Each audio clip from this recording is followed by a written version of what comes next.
Okay, 23 minutes before 11 o'clock. I was reading it backwards, aren't we? Okay. All right, let's see. This is a fun interview right now. A fun book is the basis of the interview. It is written by our guest, Daniel L. Wick. He's a professor of history, an award-winning author, a columnist, a playwright. This is a man who has earned his living with words. And let me just say one thing about the book. The book is called An Epidemic of Epigrams, or An Avalanche of Aphorisms, and I might even be mispronouncing that. Daniel L. Wick wrote the book. Now, here's what I want to say about the book. There's one line per page. Now, you might think, well, then you'll get through the book quickly, right? Yeah. No. Here's why. Because you read each line and you think about it. And you say, do I get it? Mm-hmm. Do I understand what this line means? Wit is a brevity of soul. That's one line on one page. Wow. Okay, think about it. What does it mean? Yeah. We're going to find out. Okay. And we're going to learn what an epigram is. Here's another one. And this one I got. So this one I got past it real quickly. Why is there a word? This is like a Gary. Who's the comedian? Gary Owen? No. The Gary Shandling? No. The guy who talks like this all the time. Why is there who's that comedian? But anyway. Oh. Why is there a word for thoughtless but not a word for thought more? Oh, I like that. I like that. Yeah. I've often thought about awesome and awful. Uh-huh. Like, why is something that's awesome good? That's awesome. It's just some awe. But it's awful. It's full of awe. It's not good. Oh, there you go. I think I made up an epigram somehow. I don't know if I did or not.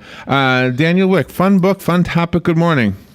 Good morning. How are you? Oh, I am great. How are you? All right. And where are you? Where are you calling from? Well, I'm calling from Oakland, California. You are a writer. You are a man of words. Well, that's what I have always aspired to be, at least. So, and it's great fun, I have to say. And as a man of words, a lot of these probably have been kind of whirling around in your head forever. Am I right? Yes, I actually started writing these when I was, I think, a freshman in college. So I've been doing it for more than 30 years. And when they come to me, I just write them down. And after a while, I decided, well, why not share some? Because they're kind of fun. It's a fun sort of thing to do. It's fun for people to try and do. As you know, a couple of the ones that you just mentioned are what I would call reverse cliches. That is, you take a cliche and then you play around with it and see if you can do something with it. Oh, I like that. So help us understand what an epigram is, and based on the title of the book, it sounds like epigram and an aphorism is the same thing, or no? Yes. Essentially, they are the same thing. I don't know why they use both. Both of them are from originally from the Greek, and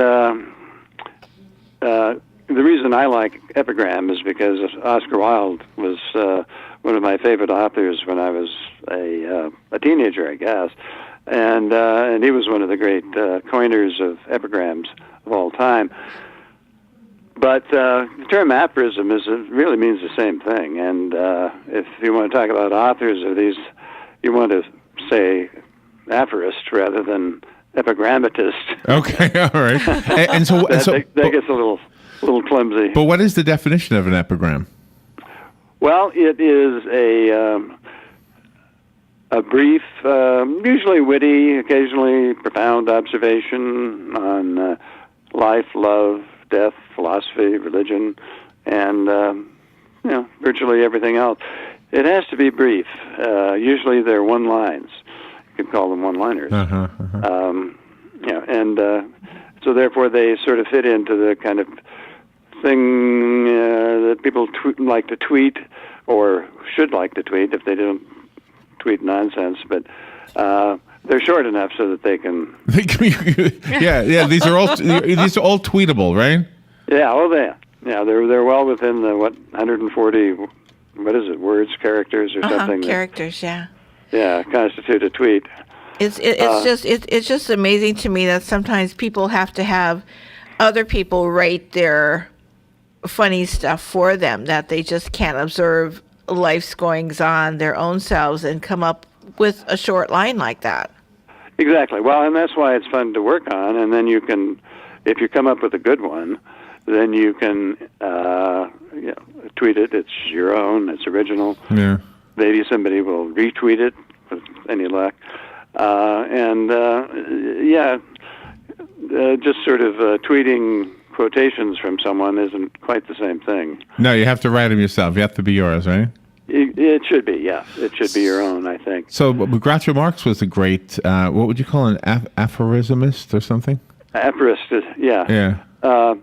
Groucho Marx was great. Here's one of my favorites. Time flies like an arrow. Fruit flies like a banana. Yeah, I love that one. Yeah, that's great.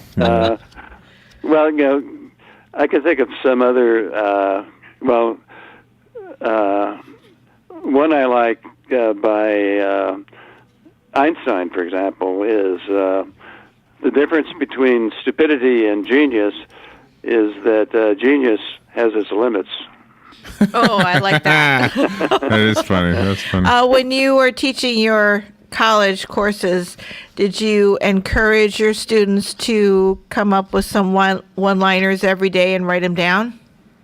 What I encouraged was not so much that as that when an idea of any kind came to them, write it down immediately. I mean, if something comes to you in your sleep and you wake up, have some paper and a pencil, a pen right next to you, write it down. Because the one problem with these kinds of things, and it doesn't have to be an epigram or an aphorism, but any kind of really good idea, is that, and there's some psychological mechanism for this, as I understand it, having talked to some psychologists, that the more original it is, the more likely you are to forget it. Oh, which that's is odd. a good quote in itself. Yeah. Yeah, well, and so it really, I'm sure both of you have had this sort of sense that, because I certainly have, I had this great idea, but I can't remember it. Yeah. I just can't quite remember it. I can sort of think somewhere in the general area, but that's about it. As a writer, I'm curious, have you ever misspelled something, and it was actually more profound than you meant to spell? Yes, absolutely. Of course. Yes, it's some things are just sort of serendipitous like that. Yeah, so same thing happens when I listen to songs. Sometimes I'll be listening to a song, I guess this happens to all of us, and you misunderstand the words. And then when you read the words, it's like, oh, my way was better. I like Yeah, right. Yeah, right. Yeah. I'm a better lyricist than that person. I thought I heard the wrong thing, and it was actually more profound than what I heard. Exactly. Do you think journalists are taking more and more license to not be true journalists anymore, but to interject some kind of levity into their reporting to make it more of a commentary? It would seem to me that almost all modern journalism is commentary. It's more commentary than it is what I would call traditional journalism. I mean, I keep remembering just how you're supposed to put together an article for a newspaper. As you know, they're the whatever they are, the 5 W's, why, where, what. Yeah. When, yeah. When, and how, and why, which is the H. Right, and why. And instead of getting that as sort of very straightforwardly, you get sort of remarks or comments saying that so and so rather clumsily, said X or whatever it happens to be. It's very much more editorial journalism these days, it seems to me. I may be wrong, but it's my impression anyway. I've always thought that the person who came up with the 3 R's for reading, writing, and arithmetic did not know how to spell. That's right. That's true. True. That's what about that last R? When you're writing plays and you want to lighten the moment, do you feel one-liners is really a good idea than to try to have an entire monologue of something? It depends on the play. One of the things I like to do is to write plays about people who are historically known to be extremely witty. So I've written a play that includes Oscar Wilde, Winston Churchill. Oh, wow. and Benjamin Disraeli. Now, I won't try to explain how I managed to get them all together in the same room at the same time, since Right. since they didn't coexist. Well, they coexisted for maybe a year or something. Well, actually, Wilde and Churchill were old enough. Churchill was old enough to have known Wilde pretty well, not to have known Disraeli very well, but they actually did meet, all three of them. What was Churchill's persona? Did he ever show signs of levity in public? Oh yes, absolutely. Yeah, he was.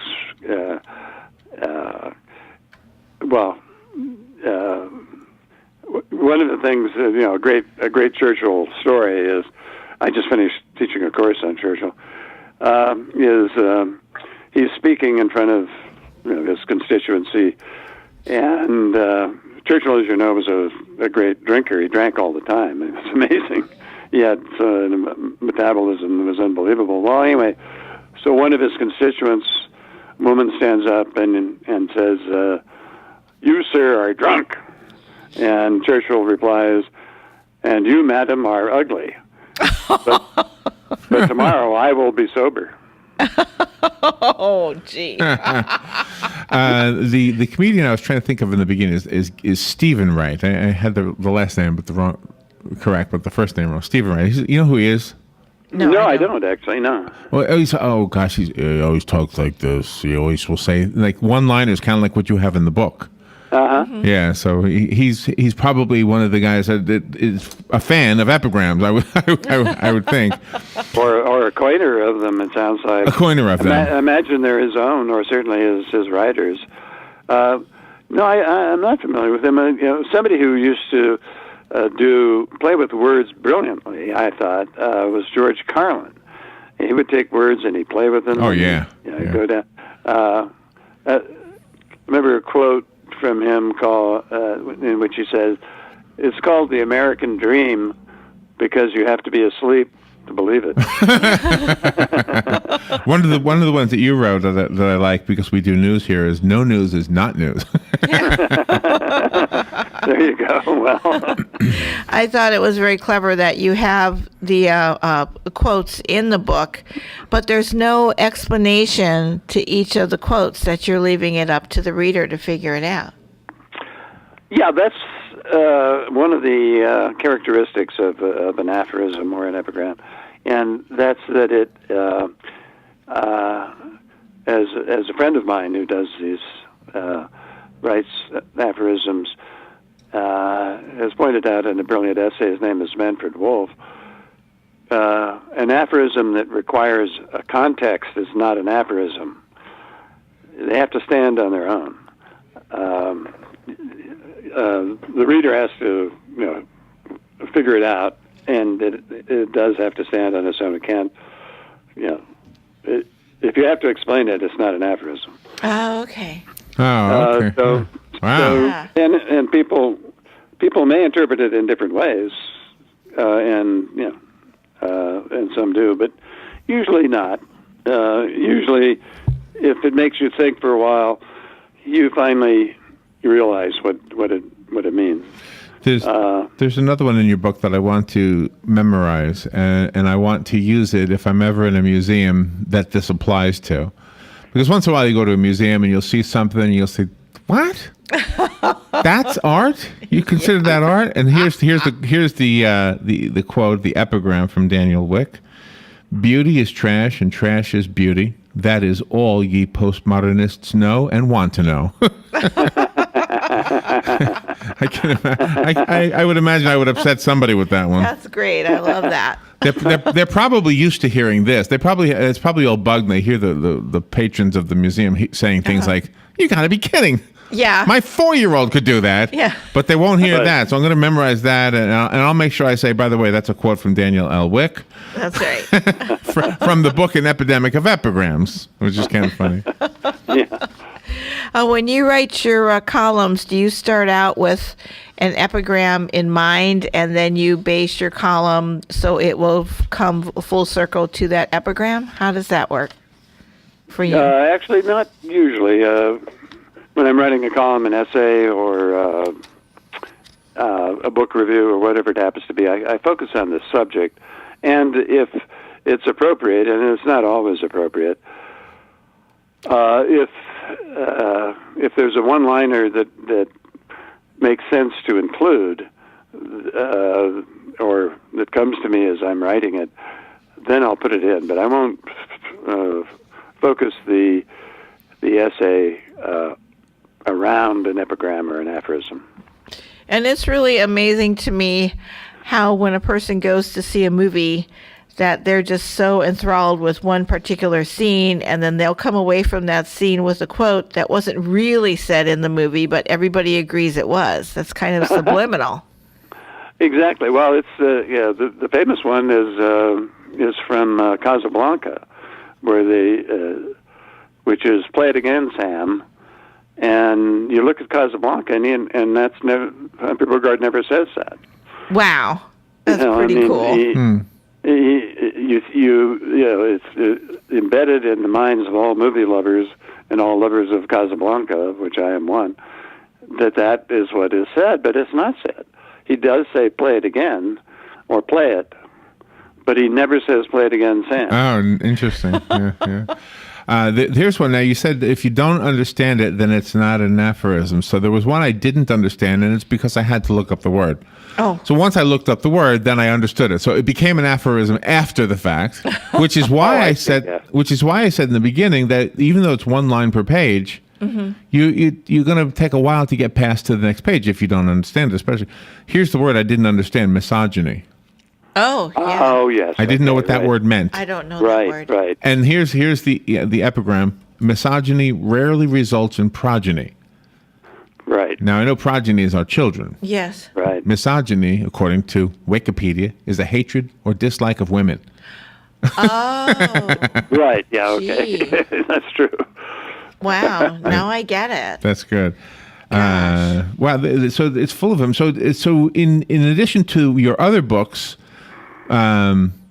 this is unique, I'm guessing. Am I right? Oh, yes. Yeah, I don't.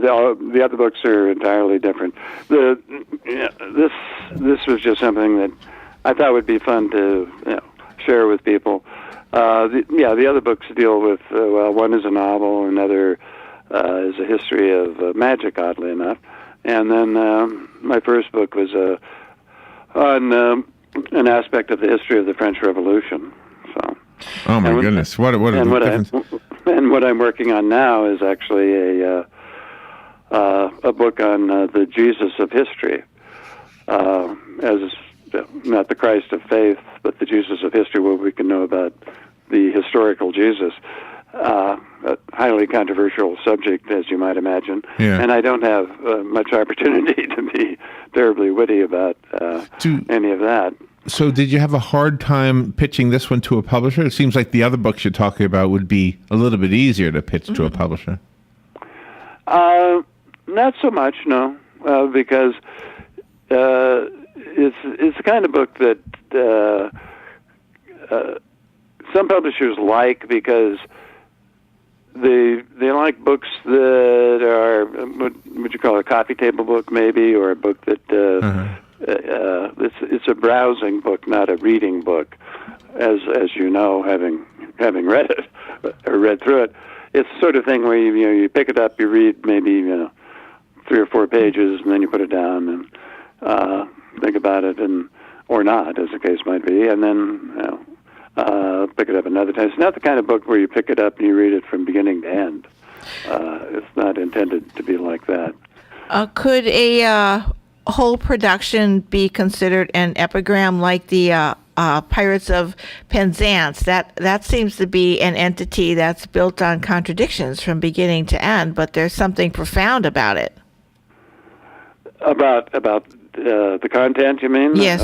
Yes. Yes. Oh, well, yeah. Gilbert and Sullivan were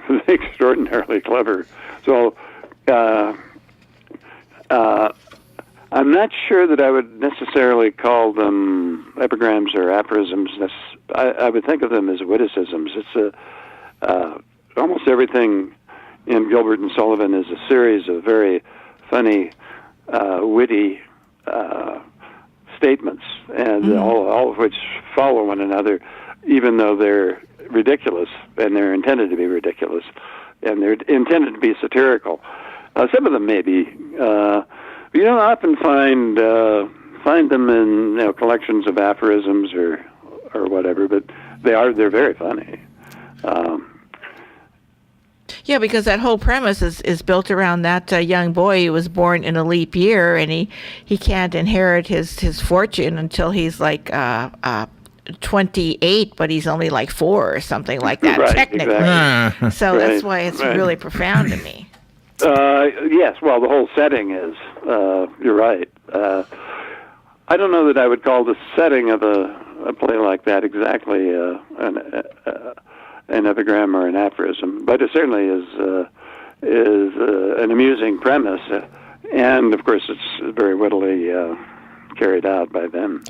By the way, I know people, and so do you, and so I have a feeling that your book will be the secret possession of many people who will use your epigrams and never give you credit. Oh, yeah. Which is fine. Yeah. No, it's not fine. No, it is. No, actually, I think that happens a lot. You see a lot of things that say anonymous, and actually, at some point, somebody actually said them. And I don't think they really are anonymous. Well, but to find out who said it first, that's the other thing, is that these sorts of things, it's difficult sometimes to know who said something first. I mean, I've looked at all kinds of collections of things, and there are varieties of statements that are supposed to have been made by one person, or they are supposed to have been made by several people. And my thinking is that this is an example of pure coincidence. It's fairly easy for individuals completely separately from one another to come up with the same kind of clever line. So my other thought, and I know we have to wrap it up, but my other thought is that you must be a poet, or at least maybe you could be. Am I right about that? Well, I know what you mean. It's the economy of language is part of all of this. Yeah. But I've tried to be a poet, and I don't think I have that particular talent. Stand-up comic poet. The stand-up. Yeah, it's more like a stand-up comic. But no. Economy of language is great in poetry, and I could try to do it, but it doesn't really work for me. It's not a genre that I feel comfortable with, as I do with this or other kinds of writing. Let me give away the book. It's called An Epidemic of Epigrams or An Avalanche of Aphorisms. Daniel L. Wick is the author. You can have the copy I have, and you can also buy it on Amazon. I just found it on Amazon. Daniel, how else would we get the book? And do you have a website? I don't. It's probably just easier to. I think I have a website on Amazon. Yeah, you do. I just found it on there. Yeah. You found the website? Yeah. I have a separate website, but I actually don't use it or don't remember it. Okay. And it's pretty much the same as the Amazon one. By the way, one more Groucho Marx quote. I guess it's an epigram. Outside of a dog, a book is man's best friend. Exactly. No, that is. But the rest of it is inside of a dog. It's too dark to read.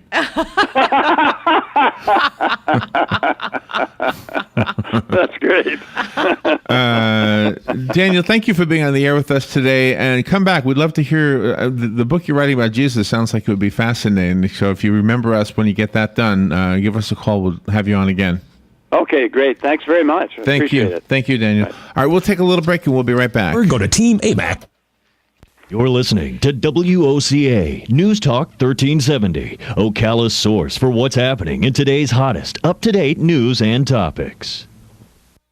Hi, this is Joe from Damage Control Services. Join me Tuesdays at 10:30 when we discuss what to do when your property gets damaged, how to fix it fast, and get back on track. At Damage Control, we specialize in helping home and business owners recover from damage caused by floods, fires, storms, tree damage, mold, and all other insurance-related disasters. So when disaster strikes, big or small, call Damage Control Services. Call me, 352-817-6574.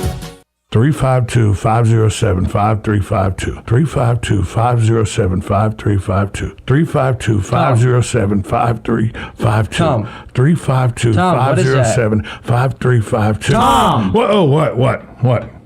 What is that phone number? Oh, that's our new number for the Voice of Ocala text line, 352-507-5352. If you want to reach Buddy, me, or any of y'all via text. So all you got to do is text 352-507-5352 anytime. Good credits, bad credits. It's none of our business because we're not an auto dealer. We're not a bank. We're not your mother. We're OcalaForSale.com. Marion County's marketplace for cars, trucks, and SUVs. We've got thousands of sellers standing by to take your call. No middleman. But hurry, don't walk, don't run. Just sit down and log on to OcalaForSale.com. Prices and inventory change daily. Offer does not include dealer upcharge. Undercutting, rust proofing, factory surcharge, or delivery fee. See website for details. At Phoenix Infinitum LLC, we are a service-disabled, veteran-owned small business. We specialize in visual advertisements such as graphics, decals, banners, vehicle wraps, and promotional items. Phoenix Infinitum LLC is also your one-stop tactical outfitter with handmade gear made to exceed military specifications like backpacks, range gear, canine equipment, armor carriers, medical bags and supplies, patches, badges, and 100% of it is made right here in Ocala. Phoenix Infinitum LLC is located at 851 Northwest 24th Court in the Bryan Industrial Park. Visit us on the web at phxunlimited.us or call us today to see how we can help you. 352-351-3535.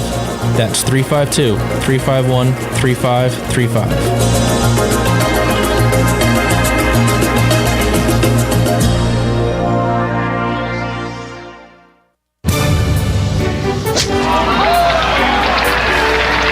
How good does it get? Golf has long been considered to be sport's most prestigious game, and WOCA has your connection to everything in the golf world.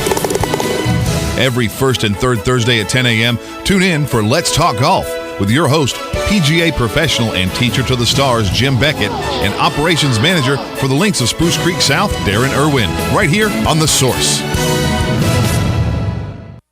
Hi, I'm Yvette, and I'm here to tell you a few things about ABC Frederick's Appliance. They sell not only new, but used guaranteed appliances. When you call ABC Frederick's Appliance, they will provide service on what they sell and any appliances that you own. ABC Frederick's Appliance is located in Bellevue, right over the railroad tracks. Call 352-629-5181. That's 352-629-5181. That's 352-629-5181. ABC Frederick's Appliance. If you or someone you know has a hearing impairment, Jeff Smalt, owner of Premier Hearing, invites you to come by and see him. Let Jeff make the world sound better with two locations, Suite 1530 in the Market Street on the west side of Ocala, or Suite 501 in Old Town Village close to Lowe's on the east side. Jeff wants to help you experience what you've been missing. Call today for an appointment, 352-236-6700. That's 236-6700. Let Premier Hearing help you hear better and save money in the process buying direct.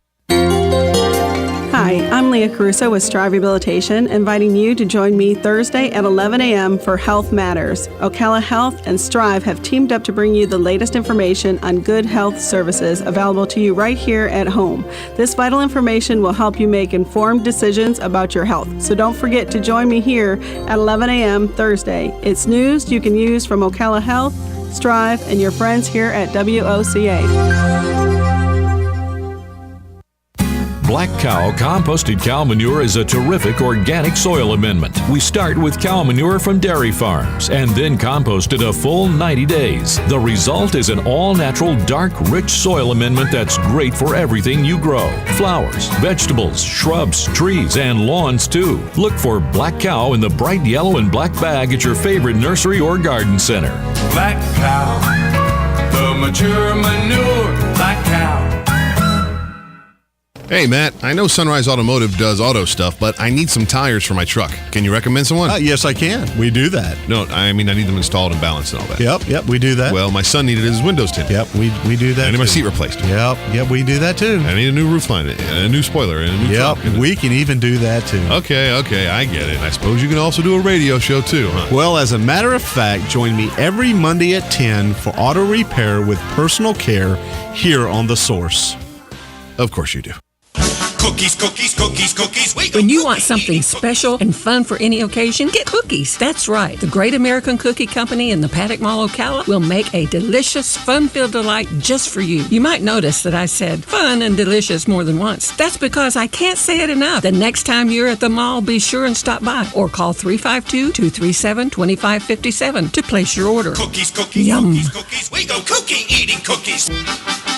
The Great American Cookie Company. All right, thank you, Tish. 8 minutes after 11 o'clock. Thank you for tuning in this Thursday morning. Hope you're doing well. The guest that we had scheduled was a writer from National Geographic, Michelle Nijhuis, and we don't have her on the phone. We called her up and got her answering machine, so we will move on to something.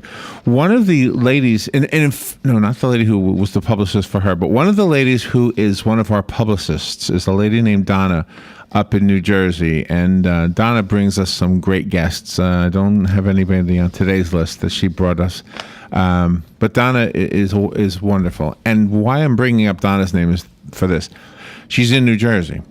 Yes. Now, I would have thought, because Donna seems to me to be probably more liberal than conservative, and I would have thought that she would not like Governor Christie.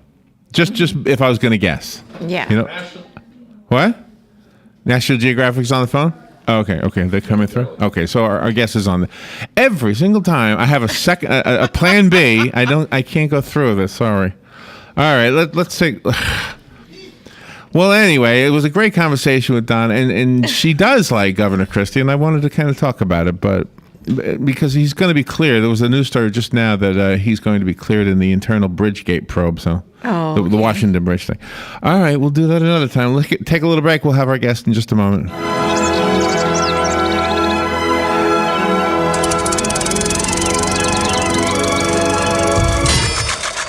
Uh-oh. Is that what I thought it was? As long as you don't think it was me running over a sprinkler head, then no, it wasn't. Oh, brother. Don't worry about it. I'll just add it to the honey-do list. If you had signed up for Mike Scott Plumbing's irrigation package in the first place, you wouldn't have to do anything. What? Mike Scott Plumbing does irrigation too? Yeah. I told you they have packages where they take care of everything. Yeah, but I broke it, so they're not going to cover that. But with their annual irrigation maintenance plans, you never have to pay for another service charge or broken sprinkler head ever again, regardless of the fault. So that means I break it, they fix it. That's what I said, Mr. Genius. Okay, you win. How do I sign up? I thought you'd never ask. Call Mike Scott Plumbing today and ask about their irrigation maintenance plans. 237-2888. That's 237-2888. Mike Scott Plumbing. If water runs through it, we do it. All right, thank you. All right, 10 minutes after 11 o'clock. Thank you for tuning in this Thursday morning.